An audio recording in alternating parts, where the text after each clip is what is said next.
Hello friends, welcome to our channel Mechanical Motivator. இந்த சேனல்ல mechanical and motivation videos பார்க்க போறோம்.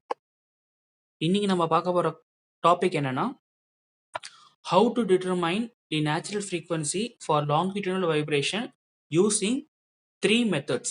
So equilibrium method, energy method and Rayleigh method இந்த மூணு method வச்சு நம்ம எப்படி நேச்சுரல் ஃப்ரீக்வன்சி கண்டுபிடிக்கலான்றதை பார்க்க போறோம். ஃபர்ஸ்ட் வந்து ஈக்குலிபிரியம் மெத்தட் எடுத்துப்போம். ஸோ ஈக்குலிபிரியம் மெத்தட்ல மூணு கேஸ் இருக்கு. ஃபர்ஸ்ட் கேஸ்ல ஒரு ஸ்ப்ரிங் மட்டும் இருக்கு. செகண்ட் கேஸ்ல ஒரு ஸ்ப்ரிங்கோட எண்ட்ல ஒரு மாஸ் ஆட் பண்ணியிருக்காங்க. இந்த மாஸ் ஆட் பண்ணனால ஒரு டிஃப்ளெக்ஷன் டெல் அப்படின்னு டெல்ன்ற டிஃப்ளெக்ஷன் ஃபார்ம் ஆயிருக்கு.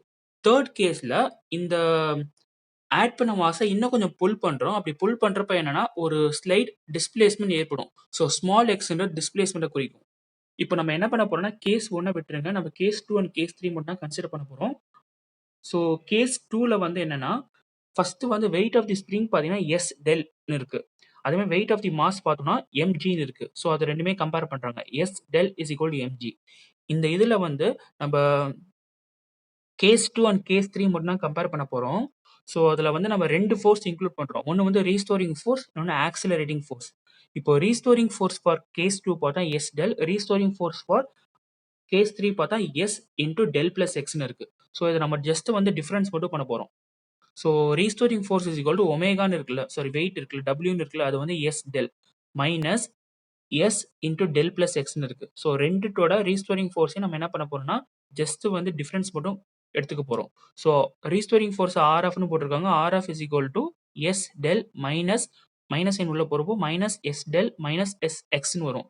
ஸோ பிளஸ் எஸ் டெல்லும் மைனஸ் எஸ் டெல்லும் கேன்சல் ஆயிடும். ஃபைனலா restoring force is equal to minus S X. அது வந்து நமக்கு ஈக்குவேஷன் 1. இப்போ ஆக்சிலரேட்டிங் ஃபோர்ஸ் எடுத்துக்கிறோம். Accelerating force is equal to mass into acceleration. Accelerating ஃபோர்ஸை ஏஎஃப்னு எழுதுறோம். மாஸுக்கு எம், ஆக்சிலரேஷனுக்கு D square X by DD square. So equation 2 வந்து AF is equal to m into d square X by DD square. இப்போ நம்ம என்ன பண்ண போறோம்னா we just going to compare restoring force and accelerating force. So இப்படி பண்றப்போ equation 1 is equal to equation 2. So minus sx is equal to m into d square X by DD square. So அதை வந்து minus எக்ஸ்எக்ஸை right hand side எடுத்துட்டு போங்க. So அப்படி எடுத்துட்டு போறப்போ M into d square x by dt square plus x s x is equal to 0 வரும். So இப்போ இந்த ஈக்குவேஷன் வந்து நம்ம we going to divide through the equation with m. So அப்படி டிவைட் பண்றப்போ m கேன்சல் ஆயிடும். ஸோ ஃபைனலா வந்து ஈக்குவேஷன் 3 நமக்கு என்ன இருக்கும்னா d square x by dt square plus s by m into x is equal to 0. இது வந்து ஈக்குவேஷன் 3. இப்போ நம்ம வந்து என்னன்னா with simple harmonic motion இந்த s by m வந்து நம்ம வந்து we going to replace with a term omega square. So d square x by dt square plus omega square x is equal to 0. இது வந்து நமக்கு ஈக்குவேஷன் 4. ஜஸ்ட் வந்து equation 3 and 4 compare பண்றப்போ omega square is equal to S by M. So omega is equal root of S by M. So இனிஷியலா பார்த்தோம்ல equation 2ல வந்து sorry case 2ல எடுக்கிறப்போ S del is equal to MG எடுத்தோம்ல, அதில் எம் வந்து கிராஸ் மல்டிப்ளை பண்ணிக்கோங்க. So S by M is equal to G by del. எதனால இது பண்றோம்னா we going to replace s by m with g by del in omega. So omega is equal to root of g by del. So இப்போ நம்ம next வந்து ஃப்ரீக்வன்சிக்கு வருவோம். So ஃப்ரீக்வன்சியை வந்து FN எழுதிருக்காங்க. Time period வந்து டிபின்னு எழுதிருக்காங்க. So frequency is equal to 1 by time period. ஃப்ரீக்வன்சியோட யூனிட் வந்து ஹெர்ட்ஸ், டைம் பீரியட் வந்து செகண்ட்ஸ்னு சொல்லுவோம். So time period TP is equal to 2 pi by omega. Omega வந்து root of S by M. So அப்படியே ரெசிப்ரிகேட் பண்ணுறப்போ TP is equal to 2 pi into root of M by எஸ்ஸாக மாறும். So frequency into 1 by time period. So 1 by 2 pi root of S by எம்னு இருக்கும். இப்போ இந்த s by m க்கு பதிலா g by del replace பண்றோம். So frequency is equal to 1 by 2 pi root of g by del. g வந்து acceleration due to gravity 9.81 value போட்டுக்கோங்க. So fn frequency is equal to 1 by 2 pi root of 9.81 divided by del. So root of 9.81 divided by 2 pi நம்ம அதை calculate பண்றப்ப என்ன ஆகும்னா 0.4985ன்ற ஒரு value வரும். So frequency is equal to 0.4985 divided by root of del. So இதுதான் நம்ம கண்டுபிடிச்சிருக்கோம். இதோட யூனிட் ஃப்ரீக்வன்சியோட unit hertz. Now we have determined the natural frequency for longitudinal vibration using equilibrium method. Next energy method பார்ப்போம். இந்த மெத்தட்ல நம்ம ரெண்டு கான்செப்ட் இருக்கு. ஒன்று வந்து கைனடிக் எனர்ஜி, இன்னொன்று பொட்டன்ஷியல் எனர்ஜி. கைனடிக் எனர்ஜின்றது motion of the body. Potential எனர்ஜினா certain distance from datum. So kinetic energy நம்ம என்ன பண்ண போறோம்னா இந்த kinetic energy is equal to half mv square. இந்த விக்கு பதிலாக dx பை dt எடுத்துருவோம்.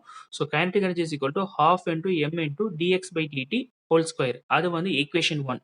Next potential energy. Potential energy is equal to mean force into displacement.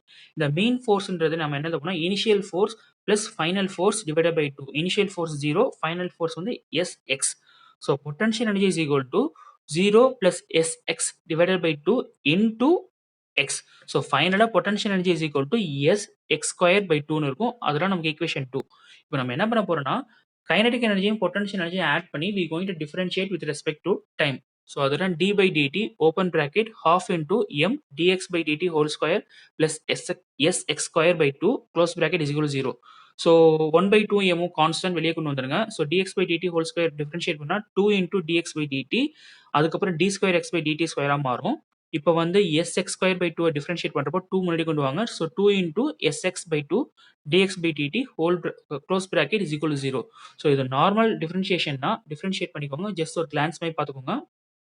So potential energy வந்து ரைட் ஹேண்ட் சைடு எடுத்துருவாங்க. என்னென்ன காமன் டேர்ம்ஸ் இருக்கோ அதெல்லாம் cancel பண்ணதுக்கப்புறம் ஃபைனலாக நமக்கு என்ன கிடைக்கும்னா m d square x by dt square plus sx is equal to 0. அது ஈக்குவேஷன் 3. இப்போ now we going to divide the equation 3 with m throughout. So அப்படி பண்ணுறப்போ கேன்சல் ஆகிடும். So d square x by dt square plus s by m into x is equal to 0. We know that with simple harmonic motion, so on the s by m இருக்க term வந்து நம்ம we going to replace with omega square. So இது already ப்ரீவியஸாக நம்ம பார்த்தது தான். So அந்த equation 4ல் எஸ் பை எம் வந்து we going to replace with omega square. So omega is equal to root of x by m. S by m வந்து நம்ம g by del ரீப்ளேஸ் பண்ணலாம். So omega is equal to root of g by del. So இப்போ வந்து frequency and time period அந்த ரெண்டு relation கான்செப்டையும் நம்ம relate பண்ணி reduce பண்ணிட்டே வரப்போ இங்கே ஒமேகான்னு கொடுத்துருக்கோம். ஆக்சுவலாக omega is equal to 0.4985 divided by root of del. அது ஒமேகா கிடையாது, ஃப்ரீக்வன்சி தப்பா எழுதிருக்காங்க. Frequency fn is equal to ஃபைனலாக 0.4985 root of del. Unit வந்து hertz. So now we have determined the natural frequency for longitudinal vibration with energy method. So ப்ரீவியஸாக பார்த்த concept தான். அந்த டைம் பீரியட் ஃப்ரீக்வன்சி ரிலேட் பண்ணி reduce பண்ணிட்டே வாங்க. வந்தோன்னா நமக்கு ஃபைனலாக ஃப்ரீக்வன்சி நமக்கு கிடைச்சிரும். லாஸ்ட் வந்து Rayleigh's method. So Rayleigh's method என்னன்னா maximum kinetic energy at mean portion is equal to maximum potential energy at extreme portion. So இப்போ வந்து ஒரு சிம்பிள் ஹார்மோனிக் மோஷன்லேருந்து ஒரு ஈக்குவேஷன் எடுத்துக்கோம். So small x is equal to capital X sine omega t. So எக்ஸ்ன்ற displacement, capital எக்ஸ்ன்ற maximum displacement, ஒமேகான்றது circular frequency of vibrating பாடி.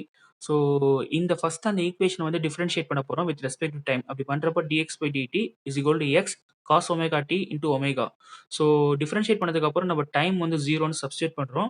அப்படி பண்ணுறப்ப என்ன dx by dt வந்து velocity. So velocity is equal to r ஒமேகான்னு இருக்குது. அது ஆக்சுவலாக எக்ஸ் ஒமேகா, ஆர் ஒமேகா கிடையாது. v is equal to x omega.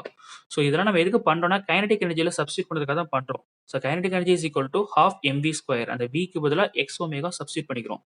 So kinetic energy is equal to half into m x omega whole square. So next வந்து potential energy already ப்ரீவியஸாக பார்த்தோம். Potential energy is equal to mean force into displacement. So அதை அப்படியே reduce பண்ணிட்டே வரப்போ potential energy is equal to initial force. Mean force வந்து initial force plus final force divide by 2. So potential energy is equal to 0 plus sx divide by 2 into x. So ஃபைனலாக பார்த்தோன்னா potential energy is equal to sx square by 2ன்னு வரும். So now we going to compare kinetic energy and potential energy ரெண்டுமே compare பண்றப்போ half mx square omega square is equal to sx square by 2ன்னு வரும். So omega square already பார்த்தோம். எல்லாமே cancel பண்ணதுக்கு அப்புறம் ஃபைனலாக omega square equal s by m இருக்கும். So omega is equal root of s by m. Now we going to compare time period and frequency. Time period is equal to 2 pi by omega. ஒமேகான்ற இடத்துல வந்து root of s by m போடுங்க. So reciprocate ஆகிறப்போ 2 pi into root of m by s ன்னு இருக்கும். So frequency is nothing but 1 by time period is equal to 1 by 2 pi root of s by m. இந்த s by m க்கு பதிலாக g by del வந்து நம்ம வந்து replace பண்ணிக்கிறோம். So frequency is equal to 1 by 2 pi root of g by del. gன்ற இடத்துல 9.81 substitute பண்ணி reduce பண்ணோம்னா frequency is equal to 0.4985 root of del. Unit வந்து hertz. Now we have determined the natural frequency for longitudinal vibration using Rayleigh's method. Right hand சைடில் வந்து simple harmonic motion இருக்கும். அந்த equation x is equal to capital X sin omega t அதை reduce பண்ணியிருப்பாங்க. Just ஒரு glands பார்த்துக்கோங்க. இது நம்ம ஆனால் டெரிவேஷன் எழுதணுன்றது அவசியம் கிடையாது. Please do subscribe to my channel and press the bell icon. So அப்போ தான் நான் இனிமேல் அப்லோட் பண்ணுற வீடியோஸ்லாம் நீங்கள் பார்க்க முடியும். தேங்க்ஸ் ஃபார் வாட்சிங் this video. Have a great day.